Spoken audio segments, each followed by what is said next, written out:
Nesta edição, o programa TVDH fala sobre as revoluções e a liberdade de pensamento. Eu, Marcelo Dantas, recebo Adriana Rocha, professora de Direito da Universidade Católica de Pernambuco, e George Cabral, professor de História da Universidade Federal de Pernambuco e membro da Comissão Estadual para o Bicentenário da Confederação do Equador. Começa agora o programa TV Direitos Humanos. O TVDH é uma iniciativa da Cátedra Unesco-Unicap de Direitos Humanos do Helder Câmara, produzido por estudantes de jornalismo do projeto de extensão EducomDH, Educomunicação e Direitos Humanos na Mídia, numa parceria com a Cátedra Luiz Beltrão de Comunicação, o Centro Dom Helder Câmara de Estudos e Ação Social, o Movimento dos Trabalhadores e Trabalhadoras Rurais Sem Terra, o MST, o Centro das Mulheres do Cabo e o Centro de Cultura Luiz Freire.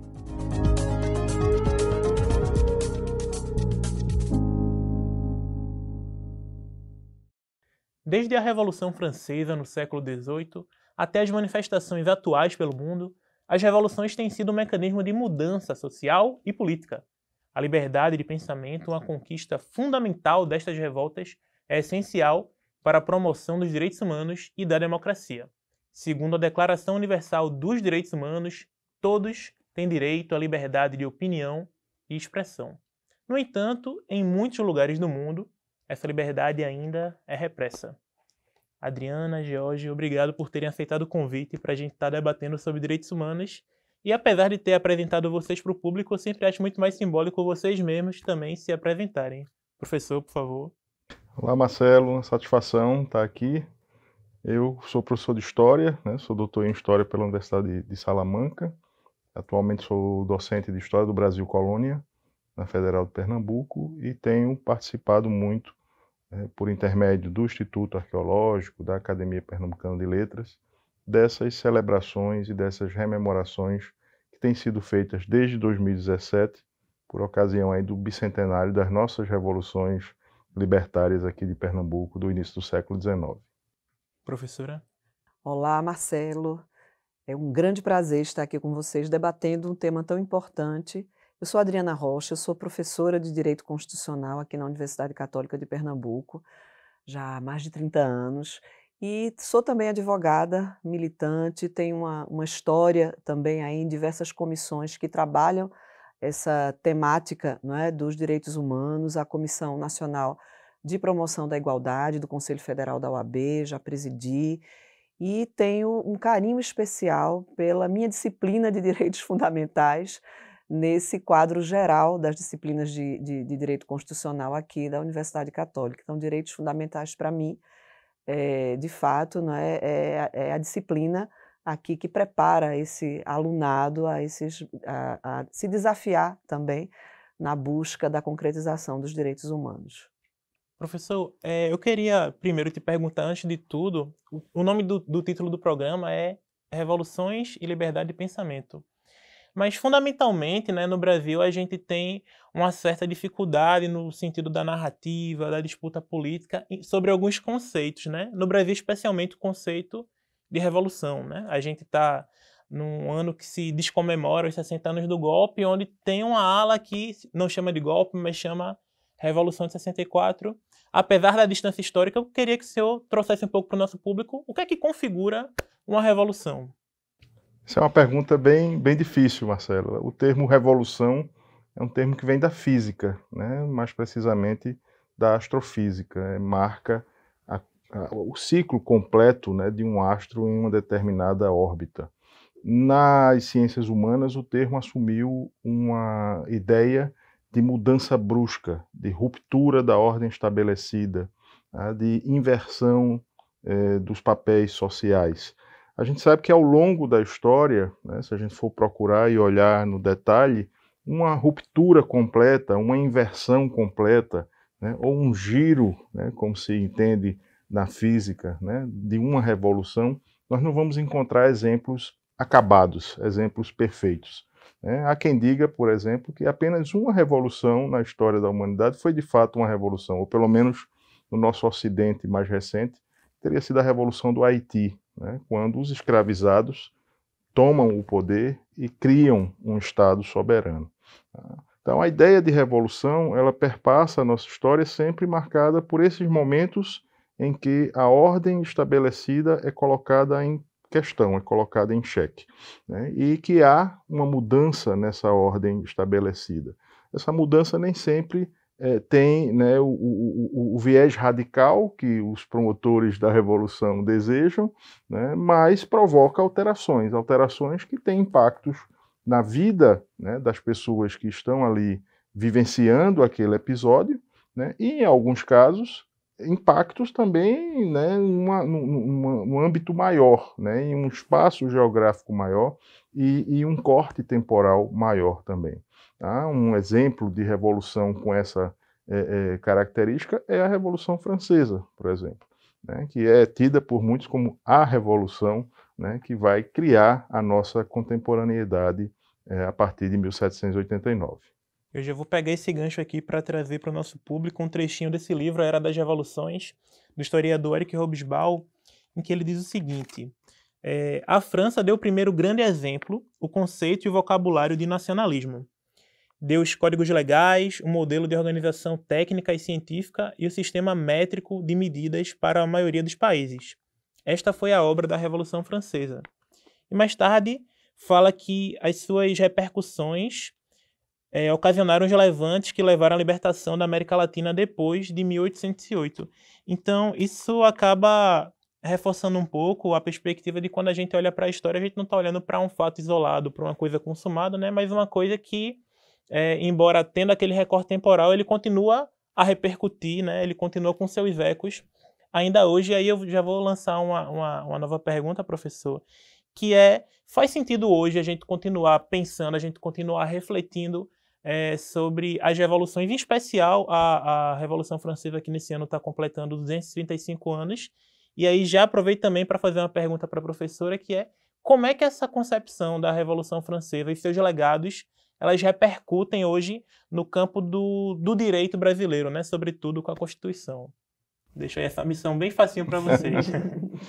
Bom, Marcelo, é fundamental que a gente tenha essa discussão hoje, né, sendo realizada. Tá? Quando a gente fala em termos de história, 235 anos, né, pode até parecer muito para a existência de um de nós, né, mas em termos de história isso não é um tempo tão amplo, né, não é tanto tempo assim.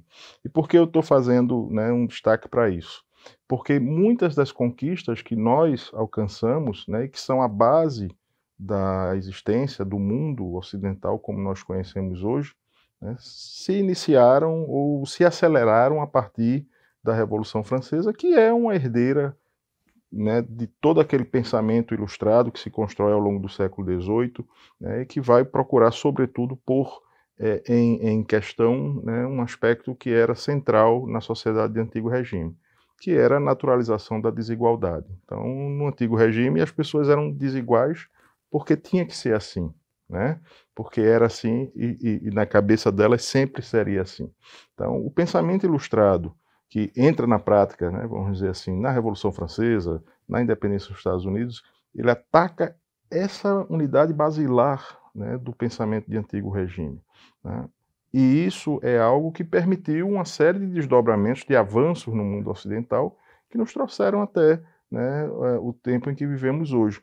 Mas esses não são conquistas, né, não são passos dados e que estão definitivamente consolidados, né? Se a gente for observar, a gente tem mais de 6.000 anos de história antes de darmos esse passo, né? Então, se colocamos na escala da história, essas conquistas são conquistas recentes, né? E a história, ela não anda só para frente, é preciso vigiar essas conquistas, porque nós corremos um risco muito sério de retrocesso. Foi já pegando esse seu gancho aí para jogar essa missão também para a professora, como é que a gente consegue fazer essa ponte, essa longa ponte, que parece realmente que faz sentido com os dias de hoje? Eu acho que a Revolução Francesa ela é um marco no constitucionalismo moderno. Eu acho que para o direito, o mais importante, né, da Revolução Francesa e da Declaração de Direitos do Homem e do Cidadão é exatamente você transformar o Estado, certo, de um Estado absolutista, né, em um Estado realmente com um ordenamento constitucional, com uma Constituição que está acima das outras leis e com uma Constituição que traz exatamente um conteúdo, uma matéria de altíssima relevância, que são os direitos individuais, as liberdades públicas, que começam a ser não só delineadas, mas estabelecidas com mais segurança a partir dessa Revolução Francesa e, consequentemente, posteriormente, com o surgimento da primeira Constituição Francesa, né, com a colocação exatamente no papel do que seriam esses direitos e de que forma esses direitos também, como o professor Jorge muito bem colocou, eles podem servir de base para os outros estados, os outros países, os outros povos. Não é à toa que no direito constitucional nós costumamos associar à Revolução Francesa a expressão universalista. A Revolução Francesa, ela tem essa característica e tem essa pretensão, não é? Eu sempre digo, existe aí por trás, claro, algo positivo nessa tendência universalista dessa Declaração de Direitos, mas, por outro lado, também não deixa de haver uma certa arrogância, não é? Uma pretensão de que os franceses seriam, então, os donos dessa verdade. Quais seriam esses direitos que deveriam ser a base para a construção de outros textos constitucionais. Então, eu vejo que essa revolução hoje ela ainda precisa ser melhor analisada do ponto de vista mesmo histórico. Não é muito tempo, professor, e eu concordo plenamente, mas para o direito ocidental ainda é um marco de alta relevância. A gente não pode esquecer nem o que causou a revolução, não é? Nem os seus símbolos maiores de liberdade, de igualdade e de fraternidade. Como é que a gente transforma isso e a gente traz para o nosso dia de hoje? A gente até estourou um pouquinho o tempo, mas foi preciso para a gente assentar essas bases e já já a gente volta com o segundo bloco, trazendo a realidade mais próxima, temporal e geograficamente, da gente.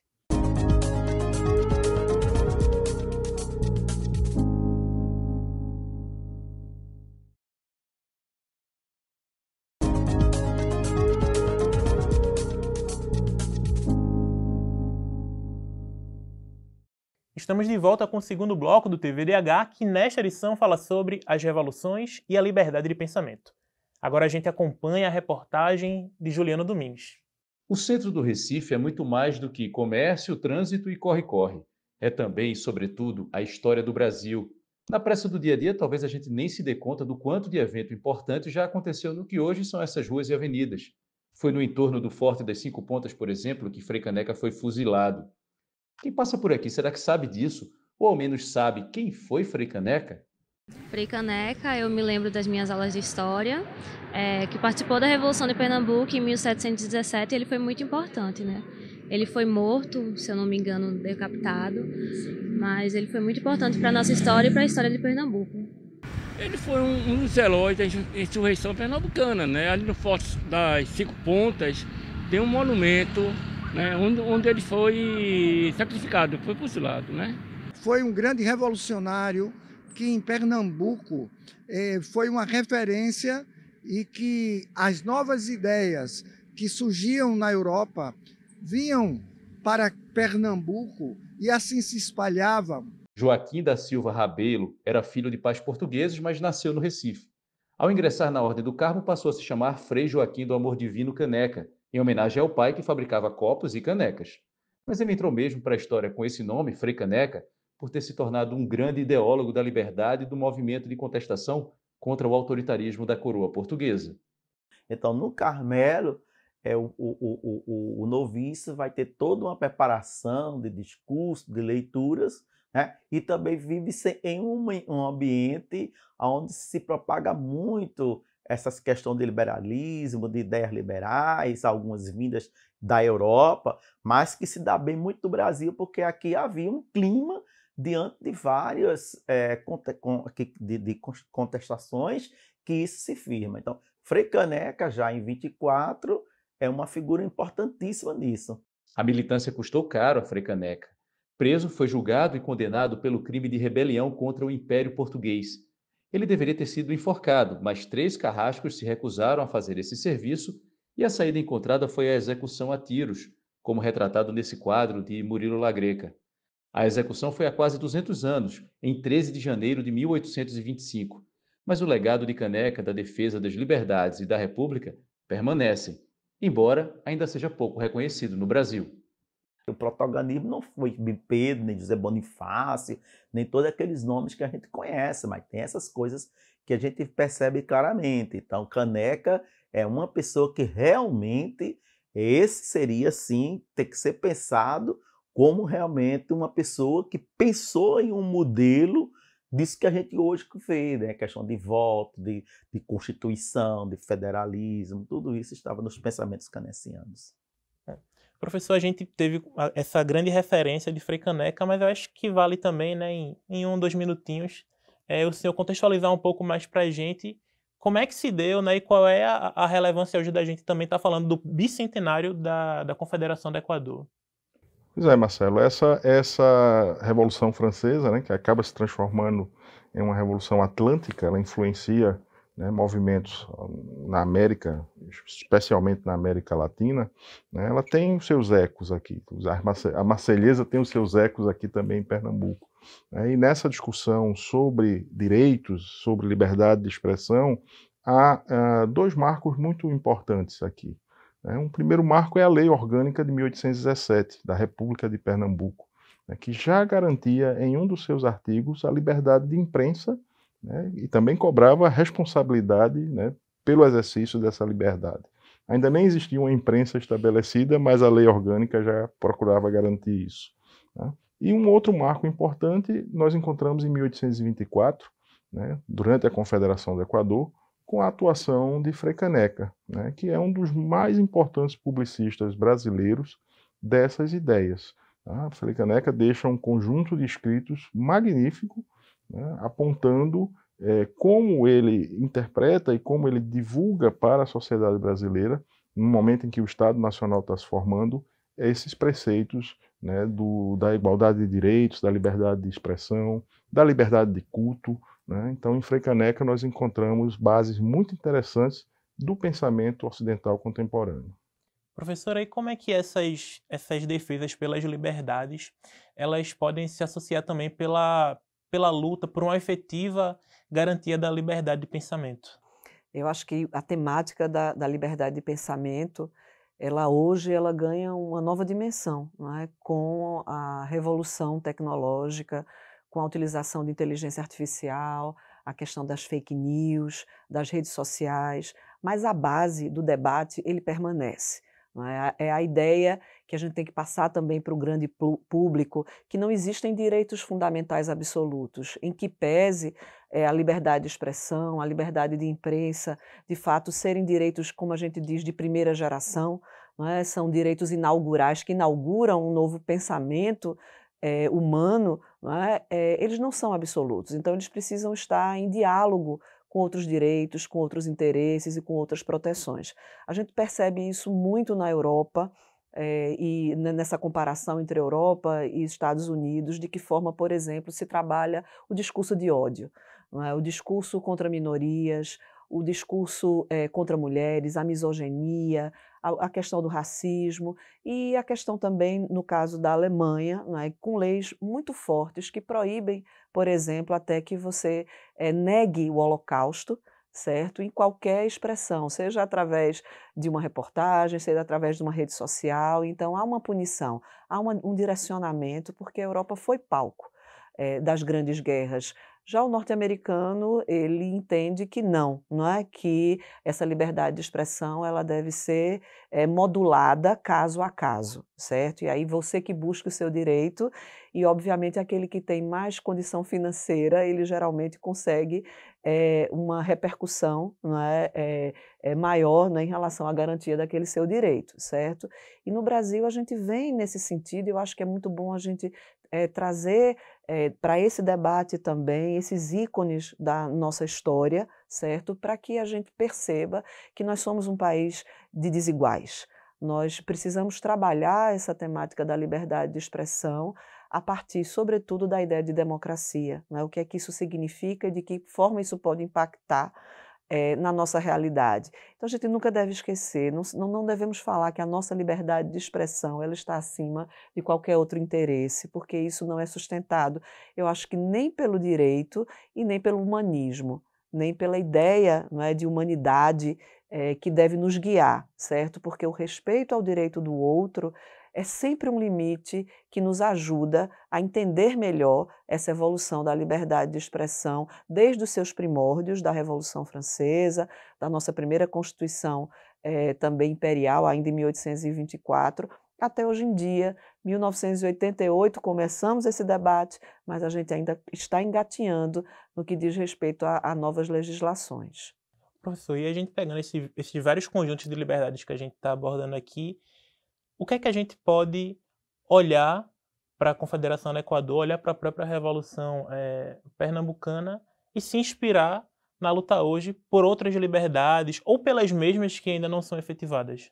Eu acho que são exemplos que devem nos motivar a estarmos vigilantes, né? Eu acho que a nossa época é uma época que tem exigido vigilância daqueles que pensam democraticamente, daqueles que genuinamente defendem a liberdade de expressão como um direito a ser exercido com responsabilidade, né? Porque esses movimentos nos mostram como essa luta foi difícil, né? E há quanto tempo nós lutamos para que tenhamos chegado onde nós chegamos, né? E de repente a gente vê toda essa construção, esse edifício de direitos sendo carcomido por dentro, né? Sendo atacado em suas bases, com a utilização equivocada da ideia de liberdade de expressão, sobretudo, né? Isso nos deve, como eu dizia antes, nos exigir uma vigilância cidadã permanente.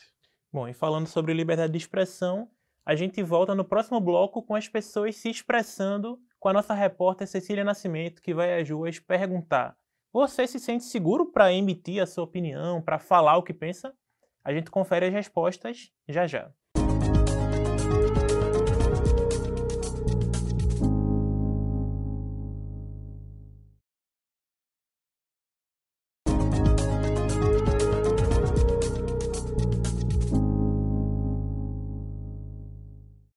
Estamos de volta com o terceiro bloco do TVDH, que nesta edição fala sobre as revoluções e a liberdade de pensamento. Agora vamos ouvir o que dizem as ruas. É hora do quadro Fala Povo com Cecília Nascimento.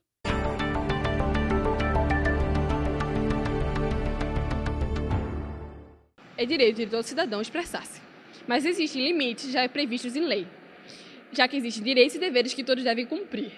E com o advento da internet, muitos discursos de ódio foram aumentando. E é por isso a necessidade de entender: discurso de ódio e liberdade de expressão não são a mesma coisa. Foi por isso que o TVDH perguntou: você se sente livre para emitir sua opinião? Por ser jornalista em informação, a gente acaba já até tomando um costume de expor a opinião, seja por meio de notícia, por matérias, enfim.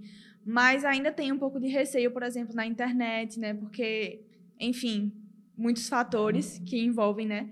Mas eu acho que pela minha formação eu já tenho um pouco de costume, mas ainda assim fico um pouco receosa de expor minha opinião, seja por meio de comentários na internet ou até, enfim, outras ocasiões. Eu acho que é muito relativo isso. Eu acho que tem ambientes que você se sente mais segura, você se sente menos segura, mas no geral acredito que sim. Mas a gente tem que ter muito cuidado com isso de expressar a nossa opinião e não ferir a opinião dos outros ou o direito dos outros. Então acho que depende muito de você saber se colocar em qual lugar que é melhor. E também na internet é meio complicado, né? Porque sempre tem pessoas que vão dar pitaco na sua opinião. Então me sinto segura em alguns momentos, mas nem sempre. Acredito que hoje em dia, com a internet e as redes sociais, a gente tem essa liberdade de se expressar e falar o que sente, né? Até porque a internet provém essa máscara que a gente pode assumir e, enfim, falar mais livremente. Mas, claro, existe todo um debate sobre liberdade de expressão e muita gente entende isso errado. E, tipo, falar o que você quiser não significa que você possa falar tudo, entendeu? Porque existem os direitos humanos e existem certos limites que a gente tem que ter. E muita gente não entende isso. Mas sim, eu me sinto livre para falar o que eu quero. Bom, simbolicamente a gente escolheu falar com estudantes de jornalismo porque tem tudo a ver, né, com essa pergunta e, sobretudo, com essa temática. E, professor, a gente estava falando aqui no intervalo, né, que a Confederação do Equador, além de ter Frei Caneca como esse grande expoente do no próprio sentido da escrita, da proliferação dessas ideias, a gente tem outras pessoas também ligadas a esse campo da comunicação, né? O Cipriano Barata, que era o jornalista. E aí me surge a pergunta de como é que se dá a importância, né, do jornalismo como um documento histórico para a gente entender, narrar e buscar os vestígios de um tempo pretérito. Marcelo, a imprensa ela é uma das fontes mais importantes na pesquisa histórica, né, e sobretudo a imprensa periódica, né, porque ela é um registro praticamente dia a dia do que vem acontecendo em uma determinada sociedade. Então os historiadores que trabalham sobretudo com o século XIX e século XX fazem um uso intenso da imprensa, evidentemente sempre com uma lente crítica, né? A gente tem que ver quem é que está escrevendo, quem é que é o dono do periódico, né? Quem patrocina, tudo isso interfere na análise, mas são fontes de primeira grandeza, né? E quando a gente trata do início do século XIX aqui no Brasil, né, sobretudo após a chegada da corte, né, que é quando se instala a primeira imprensa no Brasil, nós vamos ter um aluvião de periódicos, muitos deles circulando com um período muito curto de existência, mas que deixaram, né, o debate sobre a ideia de Brasil que se construía muito bem explicitado. Então, Cipriano Barata, Gonçalves Ledo, o próprio Frei Caneca, né, são exemplos marcantes de como a produção textual jornalística dessa época, né, deixa vestígios históricos para a nossa leitura na atualidade. E pessoas que são entusiastas do estudo histórico, como é que elas podem conseguir ter acesso a esses jornais, esses periódicos? Olha, há 2 sites, pelo menos, né, que eu posso recomendar. O primeiro é o site da Biblioteca Nacional, né, que tem uma hemeroteca digital, ou seja, uma coleção de jornais brasileiros, são centenas de jornais digitalizados com uma ferramenta de busca muito poderosa, muito eficiente, né? E o site da Companhia Editora de Pernambuco, que também tem uma vasta coleção de periódicos pernambucanos digitalizados com o mecanismo de busca também. Então são 2 portais excelentes que você pode consultar de sua casa e ter acesso a essa riqueza documental. Gratuitamente? Gratuitamente. Maravilha. Professor, e a gente pegando essa fala do professor George, né, sobre esse papel importante, nos faz refletir, né? E hoje em dia, né? Porque hoje em dia a gente tem uma dinâmica diferente. O jornalismo continua, né? Sempre incrível, acho que desde que ele nasceu, mas a gente tem com esse advento das redes sociais, da internet, né? A gente vive numa era da infodemia, né? A informação de tudo que é lado, a gente não consegue discernir tão bem assim o que é e o que não é. Como é que você olha para nosso estado atual e percebe como é que a gente vai fazer essa pesquisa futuramente, né? Tanto no campo da história utiliza jornais, mas no campo do direito também para poder reconstituir, né, esse período e também para entender as violações, né? Hoje a internet parece ser um grande campo também de violações de direitos. Eu acho que esse tem sido um grande desafio mesmo para os jornalistas, né? Para a imprensa livre, para a imprensa que pensa, para a imprensa que se preocupa realmente com a verdade dos fatos, porque a partir do momento em que o Supremo Tribunal Federal reconheceu que a antiga lei de imprensa ela não poderia ser recepcionada pela democracia que ali se instalava, né? Era uma inauguração de uma nova ordem, e a gente precisava pensar essa imprensa a partir de um parâmetro de mais liberdade, de fato de liberdade sem censura, mas para e passo a essa evolução nós tivemos de fato as redes sociais como hoje um grande elemento de disseminação de informação, e nem sempre essas informações, infelizmente, elas são informações verdadeiras, elas são informações, às vezes, inclusive plantadas para gerar pânico, não é? Para gerar crises. E eu acho que a formação jornalística ela é um caminho, continua sendo um bom caminho para a gente enfrentar esses novos desafios, porque o direito ele não dá conta de tudo, não é? Ele não pretende dar conta de tudo, então não é apenas você ter uma legislação mais rígida, você prevê, por exemplo, que haja uma pena mais rígida ou mais rigorosa para a disseminação de notícias falsas.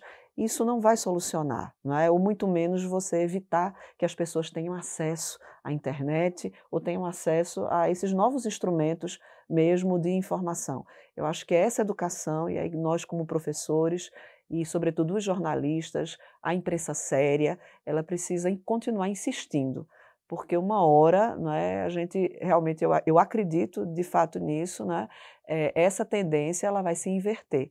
Nós estamos vivendo um momento de crise, nós estamos vivenciando uma realidade de mudança tecnológica e as pessoas, muitas delas, não estão preparadas ainda, não é, para manejar isso. A gente vê nos dados quem são as grandes vítimas das notícias falsas. São os aposentados, são as pessoas que estão em casa, não é, que não têm nem vontade, de fato, de rever aquilo que estão recebendo, não é, passam mesmo, e é isso. Então, acho que esse é o caminho da educação, é o caminho de uma imprensa também mais forte, cada vez mais forte e mais bem formada.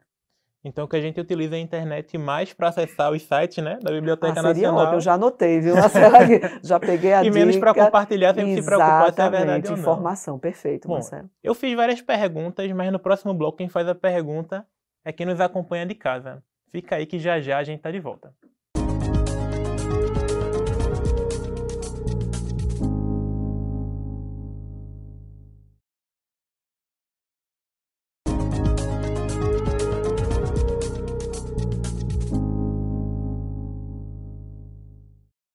Estamos de volta com o quarto bloco do TV Direitos Humanos, que nesta edição tem como tema as revoluções e a liberdade de pensamento.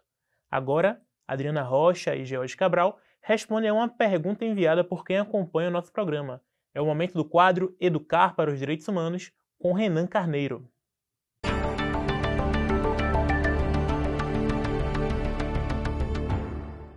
A Declaração Universal dos Direitos Humanos nos garante o acesso à informação como ponte para a liberdade de pensamento. Apesar disso, em muitos países, esse benefício é tirado por diversos fatores sociais e políticos. Por essa razão, convidamos João Pedro Holanda, professor de História, para fazer uma pergunta para os nossos convidados. As promessas do liberalismo clássico, da universalização dos direitos e das liberdades, em larga medida, ainda não foram cumpridas em vários dos países, tanto do mundo em geral como do Ocidente em particular, especialmente nos países subdesenvolvidos e dependentes como o Brasil. As dificuldades de universalizar direitos civis básicos como o direito à comunicação e à liberdade de expressão ainda é um problema grave e latente no nosso país. A minha pergunta para levantar o debate nesse programa tão valioso é: ainda é possível confiar no modelo institucional e constitucional liberal para a garantia e a universalização prática desses direitos? A gente agradece ao professor de História João Pedro Holanda pela pergunta. Dessa vez vou começar com a professora para responder. A pergunta é extremamente pertinente, porque de nada adianta que nós tenhamos uma Carta de Direitos tão extensa se a gente não se preocupa com a efetivação desses direitos, né? Eu acho que em torno dessa ideia da liberdade de expressão, hoje a gente pensar nessa liberdade de expressão e contextualizar essa liberdade de expressão fora da democracia, ela vai ter uma leitura e vai ter uma outra consequência. Quando a gente faz uma comparação, né, com essa evolução democrática no Brasil, certo? E a gente consegue reconhecer o quanto nós evoluímos no que diz respeito a essa vocação da imprensa, por outro lado, né, de trazer realmente essa informação, de ter coragem de fazer denúncias, de ter coragem de contrapor também, muitas vezes, o poder público. Então, a gente não pode deixar de reconhecer e ter a norma jurídica ali, viva, potencialmente, não é, capaz de nos ajudar nessa concretização dessa liberdade de expressão, é necessário.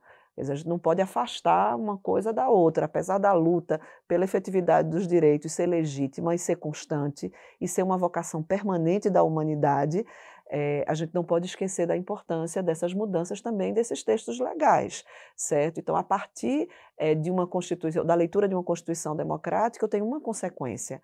Se eu não tenho uma democracia, se eu tenho uma ditadura, como nós vivenciamos em diversos momentos, não só no Brasil, mas na América Latina, certo? Essa liberdade de expressão, ela vai ser esvaziada. E aí não há que se falar mais, de fato, de efetivação de direitos, porque a gente está fora do jogo democrático. Então, acho que falar de liberdade de expressão é importante a partir de 2 parâmetros. Eu concordo em parte com a provocação, não é? Eu acho que, de fato, a gente precisa buscar mais realização dos direitos e das liberdades públicas. Não é à toa que Norberto Bobbio diz que o direito fundamental mais importante ainda é a realização da democracia, não é? Para além de outros direitos e de outras liberdades.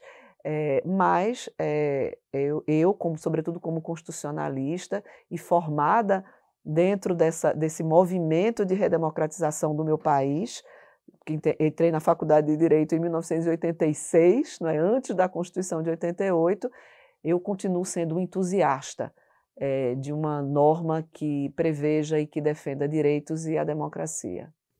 Professor? Eu acredito, Marcelo, que, como eu disse há pouco, né, há de haver uma vigilância cidadã permanente.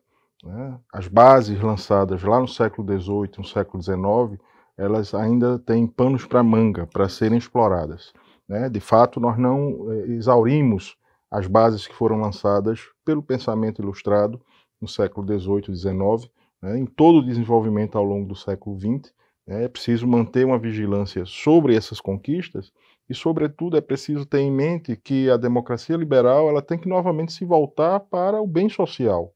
Né? No momento em que as democracias liberais elas voltam as costas ao bem social, elas abrem espaço para os populismos, né? Para os populismos de ultradireita, sobretudo. Né? Então, de alguma maneira, nós vemos uma repetição daquilo que aconteceu no início do século XX, mas com um elemento perigosíssimo acrescentado, que é o da divulgação, né, instantânea de informação ou desinformação pelas redes digitais. Então, esse é o tempero novo do século XXI, que não existia lá no século XX. Né? E isso torna toda essa equação muito mais delicada, né? E toda essa situação muito mais perigosa, né? E isso exige muito mais vigilância de nossa parte. Professor, como é que o senhor acha que pode ter uma forma de educação mesmo, né? Nesse sentido de combater essa iminente crise, né, que parece que a gente vive, sobretudo da democracia, né, adicionado esse elemento? Como é que a educação ela pode contribuir para além do que ela já contribui? O que é que pode se fazer de novo? Esse é o grande desafio, Marcelo, é como dotar, né, as novas gerações e mesmo as que estão agora ainda, né, aqui em campo, né, de elementos de crítica para, né, se contrapor a esta realidade que está posta. Né? É imparável o avanço das redes digitais, né, não tem como segurar. Então, o receptor é que tem que estar preparado para filtrar aquilo que vem, né, sendo colocado. Então, aquele olhar de historiador que você falou, né, a gente olha para as fontes históricas, mas não é bem assim, né? Peraí, quem é que foi que escreveu, Exato. Com qual interesse? Ele continua sendo aplicado com o que a gente está lendo hoje em dia, correto? Sem dúvida, isso tem que ser um exercício cotidiano de todos nós. E esse é o grande desafio da educação na atualidade. Então a gente segura mais um pouquinho, porque a gente volta já já para o 5º e último bloco.